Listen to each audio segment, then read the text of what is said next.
Well, let's start with the top stories we're tracking for you at this hour. The Canada-US trade deal has collapsed at the very last hour. After days of intense negotiations, Washington and Ottawa failed to reach an agreement to avert new US tariffs.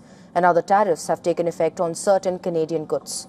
The duties set at 50% were originally due to kick in on Wednesday, but President Donald Trump delayed them by 3 days as both sides pushed for a deal.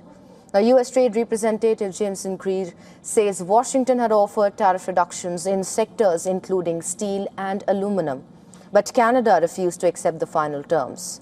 Prime Minister Mark Carney says last-minute changes by Washington made the proposed deal unfair and economically unacceptable. Carney is now promising a tough response. Canada will match U.S. tariffs dollar for dollar.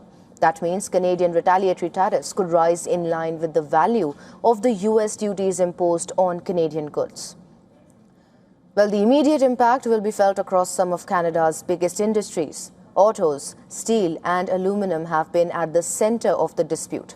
Higher tariffs mean importers and manufacturers face higher costs, and some of those costs can eventually reach consumers through higher prices.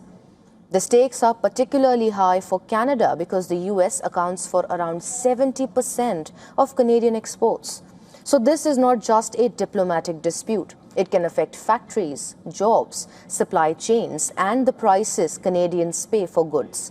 And US companies that depend on Canadian raw materials and components could also face higher costs.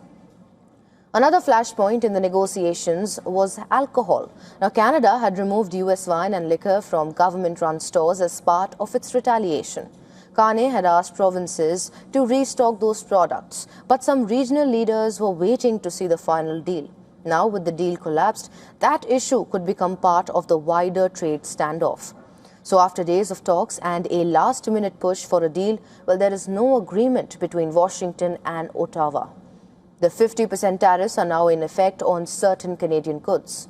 For businesses and consumers, the next question is how long this standoff lasts and how much of the cost eventually shows up in prices as well as jobs.